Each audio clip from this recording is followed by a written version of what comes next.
Death comes for us all. And when it comes in the guise of war, it is only the beginning.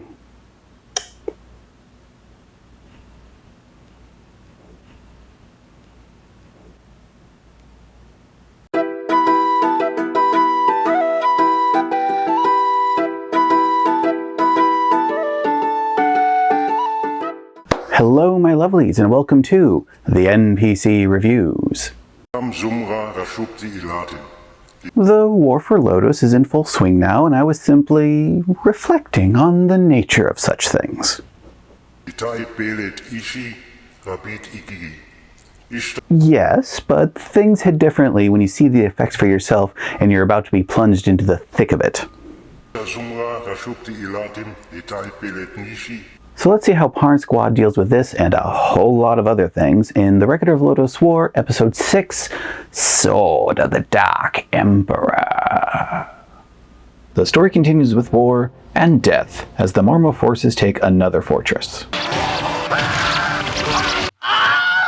followed by some refugees also being on the receiving end. Except for the second episode, we haven't seen non-combatants getting attacked. That's how you know they're being serious. Veld inspects his handiwork as he tries to draw Fawn out, and a soldier tries to end the war right there to no avail. He came running at me, this dumb, high-born lad, thinking he could end the rebellion with a single swing of his sword.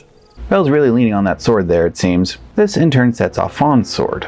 The party, having learned of Carla's plans for endless war on Lodoss, race back to Lodoss as the war rages on. As the Marmo leave scorched earth in despair in their wake, Parn is faced with the full breadth of the realities of war. They help some of the survivors, but sadly not all of them make it, and Parn's naivete suffers a critical hit. How could they do this?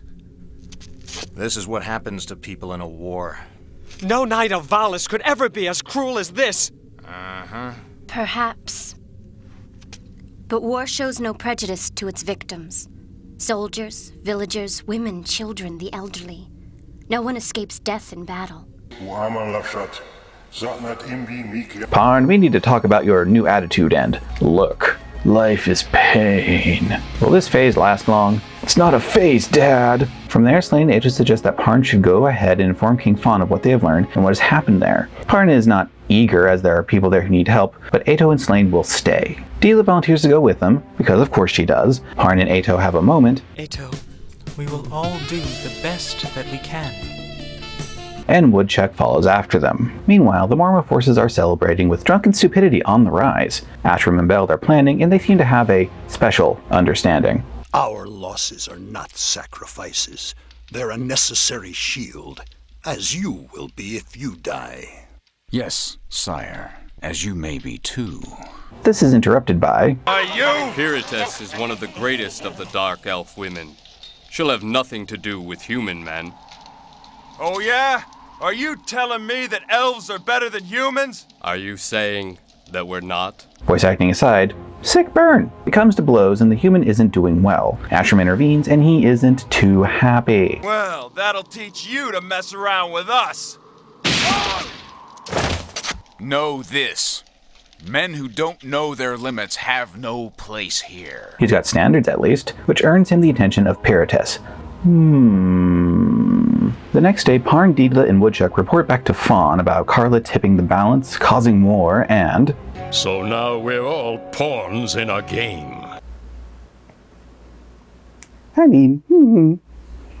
Interrupting this somber moment is new dad, King Cashew, and he's glad to see Parn, but he gets a little rough with his affection, which prompts Deedlit. Hey! If you keep knocking him around like that, he'll break before too long. She's going to outlive him, so she wants him to last as long as possible. Why do you suppose she caught him young? King Fawn at this point has something for Parn. The armor of a holy knight. My gift to you. But Parn can't. The sword and the armor left to me by my father, Theseus, are the only ones I'll ever need to carry. Smart move, Parn. As we've seen, Val's armor does nothing. Fawn accepts this, and Cashew suggests he takes the shield at least. Parn takes the shield and is accepted into the Knights. Milestone! Woo! Woodchuck is unimpressed. Shortly thereafter, Cashew leaves saying he'll be waiting for Parn, when Woodchuck decides to test the young man with a sneak attack, checking to see if he will be ready for his first war. When called out, he has this to say. Well, now that you're a knight of Volus, you're probably gonna wind up forgetting all about the pain we saw coming here. If you can't forget it, you're in trouble. Because if you don't, you'll never be able to kill a man in battle. He's out of line, but he's right. Meanwhile, after this heavy bit, Gim attempts to go after Carla, even if he won't come back. Slane points out that this is foolish and won't get Lelia back to his mother. Slane promises to go with him after they finish their work there, but Gim is stubborn, and Slane puts the sleep whammy on him. After which, Slane reassures Ato about not losing hope in the battles they must face. After that, Parn meets with Fawn. Fawn doesn't think he'll be returning, and we finally find out that Parn's father did not in fact go out for cigarettes and not come back. Years ago, Fawn attempted to unite Lodoss, not with force, but with treaties and alliances, until one of the desert tribes was having dragon trouble, and they had legal grounds to demand the princess as a sacrifice to appease the dragon as part of their mutual defense treaty. Now, I just may be a simple country NPC, but that is what we in the legal profession refer to as poppycock. King Fawn went along with it to keep the treaty, but Theseus decided to steal the princess back of his own accord, thus giving Fawn plausible deniability, which is cool, if it weren't for the fact that they went to war with the desert tribe anyway, and that's where Parn's father went, leaving him alone. Duty and all that. Naturally, this hits Parn hard, and so he broods, which prompts Deedlit to show up. As she serenades him, he has this request. Stay behind tomorrow. She doesn't approve and asks why he has to go. Because the only thing I can do now is keep moving on. That's why I have to go. Well then, I've got to go with you, because somebody's got to protect your rear. I mean, she does like his rear. She says she'll watch his back as he goes forward, and they finally have a proper soft romantic bonding moment. In a parallel moment, Ashram is readying his advanced position when Perites asks to serve him, to which he silently agrees. Meanwhile, Wagnard continues his religious contemplation. Tomorrow shall see a mountain of corpses, a sea of blood. With the dragon, while Beld wonders who keeps calling the dragon and puts him back to sleep, although he wonders if it's Carla calling him. Soon the conflict proper begins as Cashew's crew gets sneak attacked by the goblinoid and kobold forces, and the session ends with Fawn and PCs mustering the troops. There's a lot going on this episode. So if it's longer than usual, it's not because I'm trying to appease the dark gods below the earth that is YouTube. As for what led up to this episode, I kind of imagine it was one of those 8-hour all-day sessions that you can only really get in high school or college. As for characters, Gim is still reeling from the revelation of Carla despite the vigorous application of traditional dwarven medicine. Hopefully this self-destructive behavior won't be an issue later. This does show that Slane is rather ride or die. I mean, he's willing to follow Gim later to face an ancient sorcerer, or, scarier yet, put Gim to sleep to keep him from doing something stupid knowing he will have to face him later. Ato shows he knows how to prioritize and divide labor when he suggests Parn go on ahead so he and Slane can help the refugees. Hopefully the splitting of the party won't come back to bite them. And I think between the healing, wisdom, peacekeeping, and holding the other characters back when needed, we can all agree that Ato and Slane have proven to be the MVPs when it comes to supporting this party. Deedlit is showing her age. We've already seen hints here or there, like when she was lamenting Parn's fighting prowess, but here her experience comes a bit more on display. She's old, more than a few centuries, and so when she speaks of the ills of war, she has had a chance to see it. It's an interesting contrast to her usual young-feeling Fae demeanor. Deedlit and Parn finally have a big moment of relationship progress. They've had some moments before, Deedlit regularly flirting and trying to get his attention, and there was the dancing scene in the last episode. Parn would do the stoic "not right now" response, or someone would interrupt, cough cough new dad cough cough. So it's good that our main romantic pair finally have a substantive romantic moment. It shows that the relationship isn't just comical flirting, and adds to the stakes later. Although I wonder if Deedlit follows the Karada Masako approach to getting a man.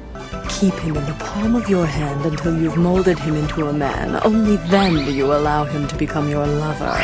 Woodchuck was a bit too pointed in his teaching method, but he's not wrong. At least not entirely. Warriors of any era have to go through a lot mentally to be able to kill someone, even if it's for a good cause, like protecting the lives of others, etc. Even if the warrior in question manages to be well adjusted afterwards, there's always some kind of scarring. So it's better to get that done now, rather than have Parn go through that existential crash course on the battlefield, where his hesitation could get him, or those around him, especially Deedlit, killed. Woodchuck continues to be the everyman and provides a grounding influence or contrast to Parn's heroic idealism. Not that his idealism is bad, mind you, but every blade needs to be tempered if it is to be effective. Parn finally gets his closure. His father died performing his duty, but left an interesting image of what a knight is to Parn. Theseus left his son the idea that a knight serves and protects, but thinks and is flexible, and when a mistake is made, owns it, facing the consequences. Single-minded duty is easy. Being active in the service and betterment of those you have sworn your oath to, that requires substance of character. In learning this and having affirmed his desire to help people from Session 1, Parn attains knighthood and even manhood. The story has featured Parn's growth and coming of age, but the knighthood is the metaphor of that growth, with his armor being the symbol. He chooses to keep his father's armor, as ultimately, even if it was somewhat indirectly, was his father who taught him to be a knight and thus a man. From there, Parn is at a strange place. He's gotten closure and has achieved his goal of becoming a knight, stepping into manhood, but where does he go from there? In light of the lessons he has learned, he chooses to go forward helping people, in this case serving the king and stopping the Marmo, so others don't end up like those people from before. Speaking of those people, war is never alone. When it comes, famine, pestilence, and despair follow. As such, Delit was right when she said that no one escapes the effects of war. So with Carla constantly keeping Lodoss in a state of conflict, these must be regular situations on the continent. Seeing the effects on the population is a good narrative decision though. It's easy to focus on Carla's manipulations from a high-level perspective and get lost, glazing over the harm she actually causes and focusing on the heroics. Here we're seeing the results of her machinations on the ground and the pain and death she causes for her nebulous goal of balancing the scales of history. Parn, and we the audience, are meant to have a Raceland moment. Pitiful sacrifice of these poor creatures was left out of the histories. Not because it did not happen. It was left out simply because. He paused, staring grimly down at the small, broken bodies. No one cared. Ultimately, Carla is wreaking havoc in their attempt to play God, but more on that in the future. Lastly but not leastly, we have Ashram. He was set up as the face of the enemy, something for Parn to focus on, but now he has become a full dark counterpart. He's the equivalent of a knight, has a special relationship to the king, and now he has an attractive elven woman thirsting for him. Ow! Again? So a big confrontation is bound to happen between Ashram and Parn at some point. I'm curious to see how it goes down. Yes, The Sword of the Dark Emperor is the last push before the big confrontation between Beld and Fawn, and is a reality check for both the heroes and the viewers. We see the horrors of war as well as the fruits of the growth of a number of our heroes. Our little protagonist is growing up. Anyway, give it a watch and maybe squee a little bit, and I will see you for the confrontation ahead. I wish you good fortune in the wars to come, my lovelies.